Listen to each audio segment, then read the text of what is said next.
Not doable, not doable, not doable, not doable.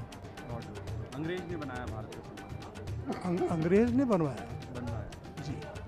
Bharat का संविधान ग्राम पंचायत, विकेंद्रीकरण, राम राज्य इस पर बनना चाहिए था, जो नहीं बना। इस संविधान में भी वैसे परिवर्तन करना संभव है, जनमत होगा तो हो जाएगा। मैं समझता हूं कि वो जिस पार्टी को सपोर्ट करते हैं, जिस संगठन से आते हैं, वो उस संगठन ने कभी संविधान को माना नहीं और उन्होंने इस संविधान को हमेशा विरोध करने का काम किया। बाबा साहब का विरोध करने का काम किया। ये वही संगठन के मानने वाले हैं जिन्होंने कभी जो है भारत का झंडा अपने दफ्तर पर नहीं फहराया, जिन्होंने संविधान को मानने से इनकार किया, जिन्होंने जो है राष्ट्रगान गाने से इनकार किया।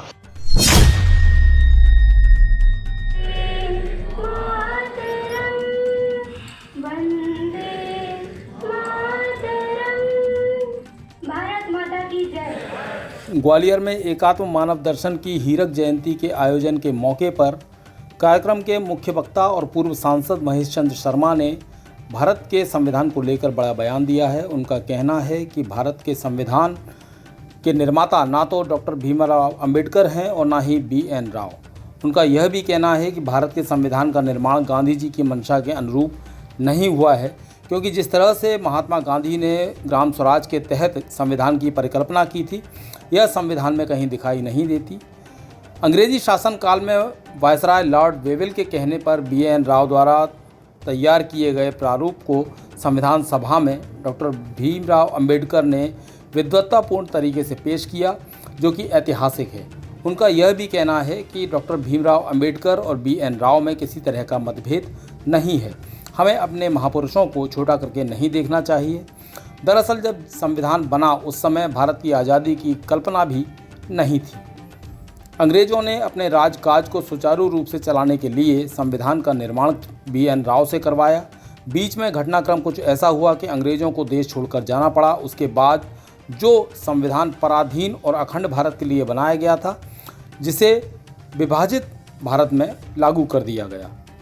वहीं इस मामले में OBC महासभा के नेता एडवोकेट विश्वजीत रतौनिया का कहना है कि महेश चंद्र शर्मा का यह बयान अंग्रेज़ों के प्रति उनकी निष्ठा को दर्शाता है। उन्होंने यह भी कहा कि बाबा साहब अंबेडकर द्वारा रचित संविधान जो देश की धरोहर है, अंग्रेज़ों द्वारा लिखा जाना कहना बाबा साहब के प्रति एक षड्यंत्र के तौर पर नज़र आता है। पूर्व सांसद महेश चंद्र शर्मा जिस बैकग्राउंड से आते हैं, उसने कभी संविधान को नहीं माना, तिरंगे का सम्मान नहीं किया। इस बयान पर उनके खिलाफ FIR दर्ज होनी चाहिए और मुकदमा चलना चाहिए। ग्वालियर हाई कोर्ट में BN राव की प्रतिमा लगाने के पक्षधर और बार एसोसिएशन के अध्यक्ष एडवोकेट पवन पाठक का कहना है कि इस संविधान का मसौदा अंग्रेज़ों को कहने पर ही तैयार किया गया था। अंग्रेज़ों द्वारा बनाए गए इंडियन एक्ट 1935 की 280 सेक्शन जस के तस भारतीय संविधान में जोड़े गए। बाकी बचे हुए सेक्शन डॉक्टर BN राव द्वारा कई देशों की यात्रा करने के बाद शामिल किए गए थे। बहरहाल जो भी हो, लेकिन इस बार पंडित दीनदयाल उपाध्याय के एकात्म मानव दर्शन के हीरक जयंती समारोह के मुख्य वक्ता महेश चंद्र शर्मा ने देश के सामने संविधान के निर्माण की बहस जरूर प्रारंभ कर दी है। रतौनिया जी, आपको जो पूर्व सांसद हैं, उनका कहना है कि अंग्रेजों द्वारा गुलाम और अखंड भारत के लिए बनवाए गए संविधान को विभाजित भारत में लागू कर दिया गया। क्या मानते हैं, इसको सही मानते हैं या गलत मानते हैं? देखिए, कल जो उनका बयान सामने आया पूर्व सांसद जी का, मैं समझता हूं कि वो जिस पार्टी को सपोर्ट करते हैं, जिस संगठन से आते हैं, वो उस संगठन ने कभी संविधान को माना नहीं और उन्होंने इस संविधान को हमेशा विरोध करने का काम किया। बाबा साहब का विरोध करने का काम किया। ये वही संगठन के मानने वाले हैं जिन्होंने कभी जो है भारत का झंडा अपने दफ्तर पर नहीं फहराया, जिन्होंने संविधान को मानने से इनकार किया, जिन्होंने जो है राष्ट्रगान गाने से इनकार किया। तो वो जो कह रहे हैं वो सरासर गलत है और वो जिस संगठन से आते हैं उन्होंने तो हमेशा से ही जो है अंग्रेजों के साथ रहने का काम किया। भारत छोड़ो जो आंदोलन था उसके खिलाफ रहने का काम किया, अंग्रेजों को पत्राचार किया। तो वो तो हमेशा संविधान विरोधी रहे हैं और पूरी दुनिया जानती है, पूरा देश जानता है कि भाजपा जो है और आरएसएस जो है पूंजीपतियों की पार्टी है। उन्होंने कभी संविधान को ध्यान दिया ही नहीं। अगर संविधान के अनुसार देश चलाने का और संविधान के अनुसार चलने का अगर भाजपा और आरएसएस काम करती तो शायद जो है वो पूंजीपतियों के संगठन नहीं होते, एक वर्ग विशेष को पालने वाले संगठन नहीं होते, वो गरीब वंचित मजदूर किसानों के हितैषी संगठन होते। तो वो जो कह रहे हैं शायद वो जो कह रहे हैं वो उनके हिसाब से सही हो सकता है, लेकिन इस देश के संदर्भ में उनका कहना ये गलत है और वो देश विरोधी बयान देने का काम कर रहे हैं। पूर्व सांसद और एकात्म मानव दर्शन अनुसंधान एवं विकास प्रतिष्ठान के अध्यक्ष महेशचंद्र शर्मा ने अंग्रेज वाइसराय लॉर्ड वेवेल को संविधान निर्माता बताया, क्या कहना चाहिए? देखिए, मैंने पूर्व में भी कहा कि वो लोग हैं जो अंग्रेजों के साथ थे, वो लोग हैं जो संविधान नहीं माना, हमेशा राष्ट्रगान का विरोध किया, हमेशा जो है भारत के झंडे का विरोध किया। तो वो हमेशा बाबा साहब के विरोधी रहे, वो हमेशा जो है इस देश के गरीब वंचित मजदूर किसानों के विरोधी रहे, इस देश के तमाम जो है लोगों के विरोधी रहे। तो वो लोग वो अगर ये कह रहे हैं कि लॉर्ड वेवेले के कहने पर जो है जो संविधान का निर्माण हुआ, तो वो बिल्कुल गलत कह रहे हैं। उनका जो सरासर जो है देश विरोधी बयान है। और मैं इसमें स्पष्ट तौर पर कहना चाहता हूँ कि इस देश में बाबा साहब, इस देश का संविधान, इस देश की राष्ट्रीय धरोहर का विषय है। अगर वो संविधान के बारे में इस तरीके की बात कर रहे हैं तो उन पर मुकदमा दर्ज होना चाहिए, उनके खिलाफ जो है प्रकरण पंजीबद्ध होना चाहिए। वो देश विरोधी बातें कर रहे हैं। भाई, उनका कहना है कि तत्कालीन ब्यूरोक्रेट BN राव ने लॉर्ड वेवेल के कहने पर संविधान का प्रारूप तैयार किया था, जिसे डॉक्टर अम्बेडकर ने संविधान सभा के समक्ष पेश किया। देखिए, एक बात स्पष्ट कर देना चाहता हूँ, एक मनगढ़ंत कहानी पूरे देश में रखी जा रही है बाबा साहब के विरोध। असल में बाबा साहब का सामाजिक, आर्थिक, राजनीतिक समानता का जो दर्शन है वो जैसे जैसे मजबूत हो रहा है और बाबा साहब की विचारधारा इस देश के अंदर जैसे जैसे मजबूत हो रही है, उतना ही ये लोग बाबा साहब के खिलाफ मनगढ़ंत जो है कहानियां बनाने का काम कर रहे हैं। इस समय विवाद छिड़ा हुआ है। कुछ कहते हैं कि BN राव ने संविधान लिखा, कुछ कहते हैं कि इसमें कोई विवाद की बात नहीं है। BN राव का नाम लेने की कोई ज़रूरत नहीं है। लॉर्ड वेवेल थे, उन्होंने बनाई थी संविधान सभा की सलाहकार समिति और उन्होंने BN राव को काम दिया था। और जब काम दिया था तब देश आज़ाद हो जाएगा इसकी कोई कल्पना नहीं थी। अंग्रेज़ की जो संविधान की कल्पना थी ऐसा उन्होंने बनाया था कि संयोग की बात है कि इस बीच देश आज़ाद हो गया। तो वो ये ड्राफ्ट तो बन गया था 46 में ही। तो उस ड्राफ्ट को डॉक्टर अम्बेडकर ने बहुत ही विद्वत्तापूर्वक और उसको थोड़ा सा इंडियनाइज करके, भारतीकृत करके प्रस्तुत किया गया था। इसलिए उस प्रस्तुतिकरण की डॉक्टर अम्बेडकर की सबने प्रशंसा की थी और डॉक्टर अम्बेडकर एक प्रकार से मनु कहा गया था।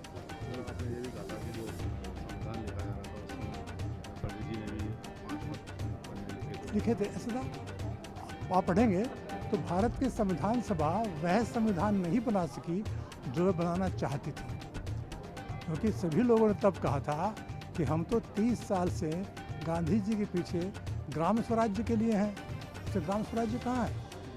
और भारत ने जब तंज कसा था अंग्रेज़ ने कि यदि बड़ी आज़ादी की बात करते हो तो अपना विधान बना के बताओ, तो 1928 में मोतीलाल नेहरू की अध्यक्षता में बना था संविधान।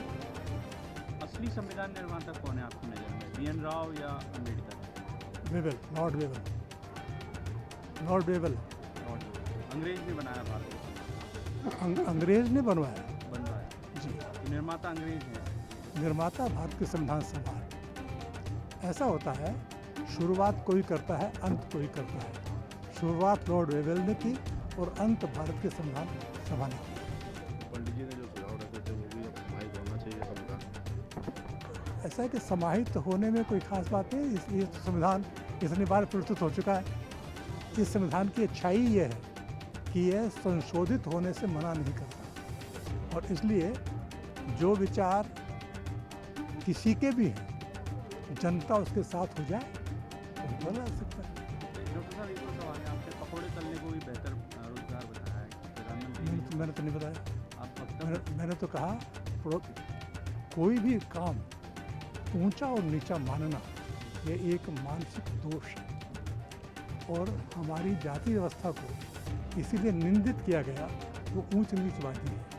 तो आज के लोग यदि आईएएस बन गया तो ऊंचा हो गया और आईएएस में तो नीचा हो गया, ऊंच नीच का यह भाव गंदे जातिवाद का भाव है, उससे मुक्त होना चाहिए। साक्षर और साक्षर में कोई फर्क नहीं। जी साक्षर लिटरेट और इलिटरेट में कोई फर्क नहीं। ऐसा होता है, फर्क का मतलब क्या होता है? संदर्भ होता है। माँ बेटा एक ही होता है क्या? स्त्री पुरुष एक ही होता है क्या? संदर्भ की बात है। तो ऊंच नीच एक मन का भाव है। उसमें सारे मानव जो क्रियाशील हैं उनके प्रति हमें कृतज्ञ होना चाहिए। कोई सफाई कर्मी है तो हमें कृतज्ञ होना चाहिए, कोई सेवा देता है हमें कृतज्ञ होना चाहिए। और बड़े से बड़ा भी क्या करता है? प्रधानमंत्री भी कहता है मैं सेवक हूँ। तो सेवा कर्म को छोटा मानना यह एक बौद्धिक दोष है। भारत में बहुत जोर से रहा है, आज भी है, इससे भी मुक्त होना चाहिए। जिस तरह से आपने एक सवाल उठाया है कि जो संविधान बना वो उसका कार्यकाल अंग्रेजों के शासनकाल में वो संविधान बना और आज़ाद भारत में लागू कर दिया, किस तरह देखते हैं, क्या वो है? पहली बात तो आज का जो मुख्य विषय है वो ये है कि ग्वालियर की धरती पर 60 साल पहले एकात्म मानव दर्शन का प्रणयन हुआ और उसकी हीरक जयंती के लिए हम लोग मिले। यथा प्रसंग मैंने ये कहा था कि दीनदयाल जी ने संविधान सभा में बहस के समय 5 आलेख लिखे थे, उनको पढ़ना चाहिए। एक ये ऐतिहासिक तथ्य है कि संविधान सभा के बनने के पहले ही तब के वायसराय लॉर्ड वेवेल ने संविधान सभा के सलाहकार नियुक्त कर दिए थे, उसका कार्यालय बना दिया था और उसमें तब के एक ब्यूरोक्रेट BN राव को ये कहा था कि संविधान सभा बनेगी, उसके लिए आप प्रारूप बनाइए। BN राव ने पूछा था लॉर्ड वेवेल को कि मैं क्या लिखूं? तो वेवेल ने कहा कि ब्रिटिश कानून की जो परंपरा है उसमें 1935 का एक्ट और कैबिनेट मिशन प्लान यह अंतिम है और इसलिए इनके आधार पर संविधान लिखो। उन्होंने लिखा। ये संयोग की बात है कि बीच में घटना चक्र ऐसा हुआ कि अंग्रेज को जाना पड़ा, भारत का विभाजन हुआ, लेकिन संविधान सभा ने कंटिन्यू किया। तो संविधान सभा जब दिसंबर 1946 से बैठी थी तब वह अखंड भारत के संविधान थी और जब वह 49 में उठी तो वह खंडित भारत की थी। संविधान का प्रारूप जो सबसे पहले शुरुआत में जो संविधान आया था वो अंग्रेजी लाई थी 1909, 1919, 1935 के एक्ट के तहत। 1935 के एक्ट था, इंडियन एक्ट बोलते थे उसको एक्ट को ही संशोधित और उसमें जो अमेंडमेंट किए गए हैं और तमाम धाराएं जोड़ी गई हैं बाद में, वो डॉक्टर BN राव के द्वारा जोड़ी गई और बाद में संसद में पेश हुआ। भारत पर राज करना चाहते थे तो उन्होंने अपनी सुविधा अनुसार कानून बनाए उन्होंने पूरे भारत के गरीब जनता परेशान रहे, गरीब आम आदमी के साथ वो अन्याय कर सकें और उन्होंने अपने हितों को प्रमुखता दी। और भारत की जो बेसिक जो आबादी थी उस समय एक्चुअली जो लाए थे कानून लाए ना उस समय, और देश धीरे तो भारत की आज़ादी की मांग धीरे धीरे बलवती होती जा रही थी। हिंसक आंदोलन हो रहे थे, महात्मा गांधी के जरिए शांतिप्रिय भी आंदोलन हो रहे थे, तब वो उनसे बचने के लिए, दमन करने के लिए ऐसे कानून लाए जो भारत की परिस्थिति के अनुसार बिल्कुल भी उचित नहीं थे। वो देता है, लेकिन भारत का संविधान ग्राम पंचायत, विकेंद्रीकरण, राम राज्य इस पर बनना चाहिए था, जो नहीं बना। इस संविधान में भी वैसे प्रवर्तन करना संभव है, जनमत होगा तो हो जाएगा। असली संविधान निर्माता कौन है आपकी नज़र में, BN राव या अम्बेडकर? Wavell, Lord Wavell. अंग्रेज ने बनाया भारत? अंग्रेज ने बनवाया जी, तो निर्माता अंग्रेज हैं।